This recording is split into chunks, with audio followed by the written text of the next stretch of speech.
My name is Odie Hawkins, and we've missed a full week of doing the readings. The reason why was to take little trips here and there and break up the monotony of the routine. In any case, we're back, and we're back on the stick. What I want to say about this particular reading is that for those who've been following Odie Hawkins and Zola Salena with readings from my work, Odie's work, you'll know that we had last year readings from books and so forth. So we decided to vary that this week, this year, with readings from very many other things, essays and articles and things of that sort. So, since this is the first month of the new year, we're starting a new path, a new direction. And the piece that I would like to read today stemmed from something that happened with me as a member of the Watts Writers Workshop back in 1966. Is when I arrived in California, and the workshop had just been put into place by Bud Schulberg in 1966. So I was like here at the very beginning. And we had some really interesting, tricky kind of things going on, because there were people who liked us. They liked what was happening. These people in Watts who found themselves being creative rather than destructive, and so forth and so on.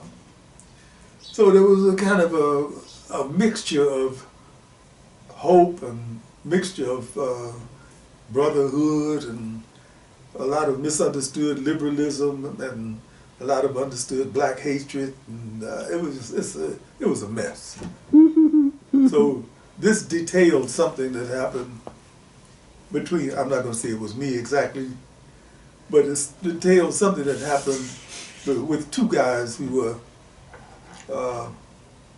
going to a party given by one of the high elites up in the canyon, and these guys come from the opposite end of the canyon. So that's all I say about that, and let the piece speak for itself. I sat there. I'm from Chicago. That's the first thing. I'm from Chicago. I sat there in the middle of a funky hot August day in deepest Chicago, 1965, sucking on the corner of a half pint of cheap scotch. All I could afford after working 2 weeks worth of 12-hour days in the post office, staring at the chaotic scenes being broadcast from Watts, California. I was mesmerized and in a way exhilarated.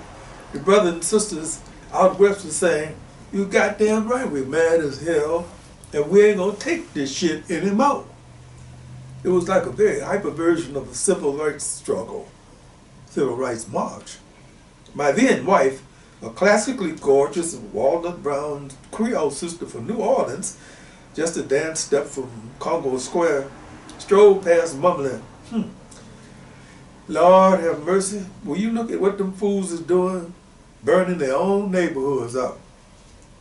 I didn't bother to respond to her bougie bullshit judgment. I had a ghetto chess game going on in my head. Lord have mercy in my ass. Them motherfuckers getting ready to get hold of substantial coins. That's what the King Pawn move shot to my brain. Obviously, they were getting ready to get some money, because that's what the government did back then. If those black people are mad enough to burn up their own ghetto, then we better hurry up and throw some ducats at the problem, whatever the fuck it is, or else they'll be firing up Beverly Hills or Malibu next. Damn the commission report and all that bullshit. We already know what they're going to say. Fling some bucks down on their rebellious black asses and the problem will go away. Okay? Strange how shit can be put into motion. Sometimes you can imagine it and it'll be.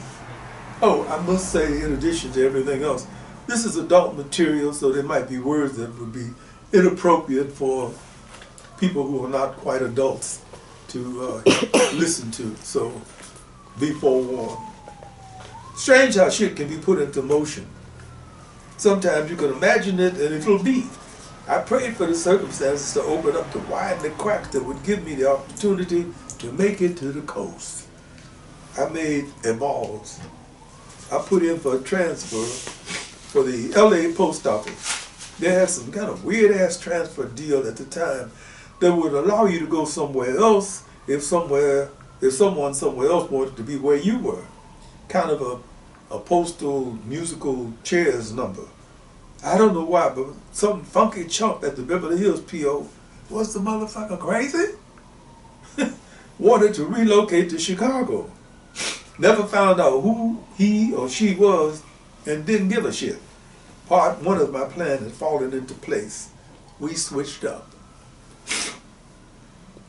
1966.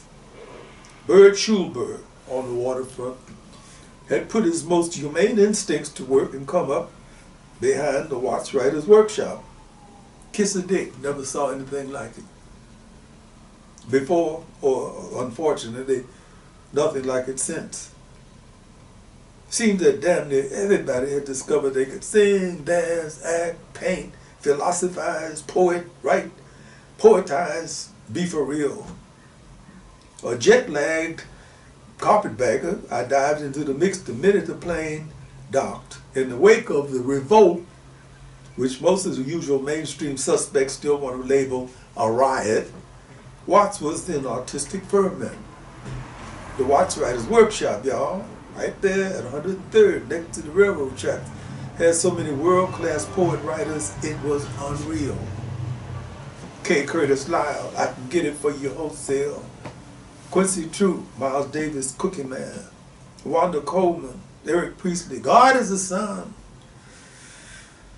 James, In the Temple of My Mind, Thomas Jackson. Harry Dolan, Emory Joseph, I love, we must love black people, we must love black people, we must love black people, we must love.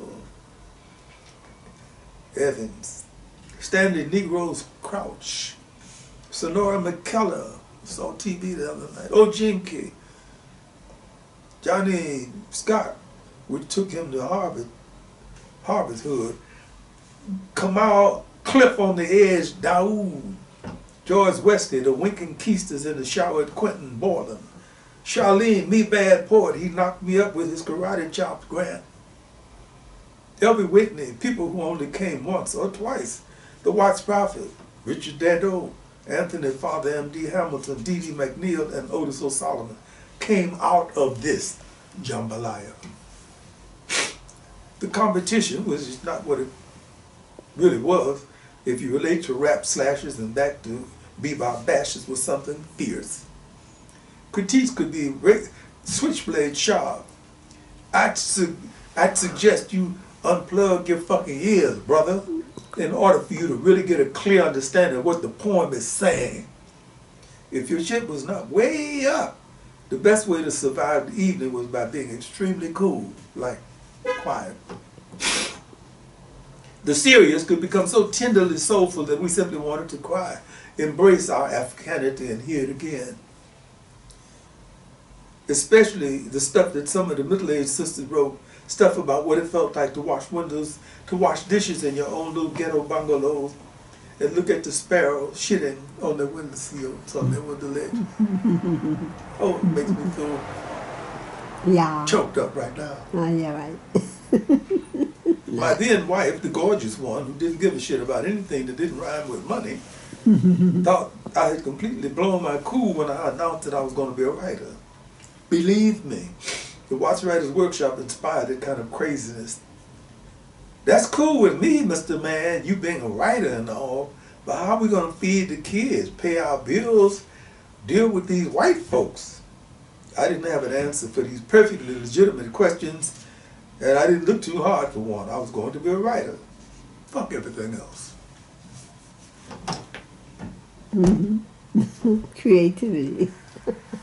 I thought I was doing something tough, but it was almost punkish in comparison to the poets who had been declared the Watts Prophets. The Watts Prophets had decided to speak the voiceless rage to make damn sure that everybody understood that bullshit would reap dire circumstances. They didn't set themselves up as spokesmen for the community, no matter how many white kingmakers tried to do that on them, but rather as antenna for what the community was saying and feeling. A lot of people thought they were better sources of info than the 6 o'clock news. In any case, they knew when the Watts Prophets got down that they were hearing the truth. The Watts Prophets, maybe it was the name, presented challenging attitudes to a bunch of white folks and many African Americans of a certain mindset. The poetry was and is bittersweet, outright angry, sometimes blue, confrontational, but never simply poetry. It was also musical. They set it to music and collaborated with Don Cherry and these boyhood friend, Eagle Eye and Nana's daddy, Ornette Coleman, Horace Tapscott, God bless his talented ass, Sarah Vaughan, Billy Higgins, Charles Wright, and Quincy Jones. They made 2 albums in the 70s, Rapping Black in a White World, after which McNeil left, and In the Streets of Watts. Both were recently reissued by Payday. Carbon dating the rap scene by years, the Prophets yanked at everybody's coattail. Hey world, reflects environmental concerns. Where is your Watts? Burrows under the skin of those who only think of Watts as a geographical location. Keeping you doing things so you don't have time to think makes the heavy TVists click off the remote for a moment or two. There was too much truth and honesty in their works for J. Edgar Sweet Pants Hoover. As he did with the Black Panther, he had the Watts Prophets investigated, pushed up higher on his naughty board. Years after the peak, a dude confessed to Mother Jones that he had been one of several undercover agents in the workshop. This particular brother was never too invisible. He was always preaching hate, death to Whitey, fired up, and a bunch of other negative shit. Most of us scribbled FBI nigga and kept on stepping. The Prophets did gigs in the hood, sure enough, always. But they were being denied the elevation that they righteously deserved. Jane Fonda could say all the shit you wanted to say and still make money. The Watts Prophets didn't have that privilege, even though it was radical cheap time. One of the Watts Writers Workshop mags called it radical chip time. Leonard Bernstein was hosting real Black Panthers in his real swank 5th Avenue pad back there in New York. Gene Seberg, Otto Preming's St. John, Godard's Breathless, was slipping pieces of her Iowa identity to the Revolutionary Brotherhood. Fonda was openly endorsing Vietnamese independence. Members of the Watts Writers Workshop were being invited to parties that they had never thought about going to, and some of us went. I went to this one with a workshop brother one spring. I lived on Laurel Street in Compton. He lived in Jordan Down Projects. We were not members of any affluent anything, just bristling African-American writers, fresh from the hood. He, the navigator, read off the address to me for the 4th time. We didn't know where the fuck we were. In addition to that, after a few hits on this Sinsemilla bang, we didn't really give a shit. Yeah, that was 19999 Bostiga Czechoslovakia Drive. Gotta be the place. Lots of cars. House well lit. Some kind of music emanating from there. This got to be it. We parked in a convenient space overlooking nothingness. Finished up the roach and stepped out prepared to defend the honor of the Watts Prophets and whatever the fuck else was black and needed defending. We rang the multi-tone bell, were promptly admitted to a sea of Caucasians. Most of them turned to smile at us. Brother man, my brother whispered in my ear, are you sure we're in the right spot? Yeah, I whispered back. What the fuck did I know? I'd never been in a room full of smiling white folks in my whole life. Never. We mingled. People were cordial, damn near congenial, but there was something missing. We clicked on each other. If this is a party that the poets and writers of the Watch Writers Workshop were invited to, where were the rest of us? My brother decided to explore the perimeters. Look here, Miss Lady. Y'all invite the Watch Writers Workshop here? The middle-aged blonde woman, a brighter version of Dick Clark, stared at my friend's beautiful lip for a hot minute. Oh no, we didn't. But you're perfectly free to do whatever you do. Half an hour later, a half mile up the road, we played into the scene we were supposed to be on. Yes, that was the time when people invited you to parties and you didn't have to know anybody. That's didn't true. have to know anybody, just go. Okay, right. That was California scene. Okay. Go and eat and drink and go home. Yeah. Pete was not a normal item in any of our diets, or white pussy, or Jungian neuroticism. A bunch of us had to do from scratch. And who was responsible for later setting us up with a gig at this Catholic girls' school just south of San Francisco. They were so conservative, the girls couldn't even tell us where the men's room was. Emory was loaded on Jack Daniels, Cambodian sensimeter, and black poetry. I read something called Black Pussy. Immediately after our performance, the Mama Superior herself wrote the check and escorted us to the front gate. Don't y'all never ever think about coming up here no more. Not ever, she said, or something like that. The watch, got that tickle in the throat. The Writers' Workshop had faded by the early 70s, but the profits never stopped. We watched the brothers. They did a little this, little that to make ends meet. Kept on being the Watts prophets. It was like watching monks who had taken a vow or something. Talk up, not down became one of their theme poems. They would get kicked in the ass 3-5 years straight and keep on coming. The portrait that they started off with still burns, still smokes, still real after 30-some years of plowing through American bullshit right and left. Their concerns about racism, classism, generational conflict, ecological, and personal responsibility cause some people who have narrow notions to be a mite confused. But others were not the least bit puzzled. The members of the hip-hop nation who consider the Watts Prophets to be the godfathers of West Coast rap. They were sampled by DJ Quick, Eazy-E, Poe Black Preacher, and others. They recorded and released a new CD when the 90s came with backing from Horace Tapscott, DJ Quick, and US3. They toured with Ben Harper. After 30 years, they were discovered.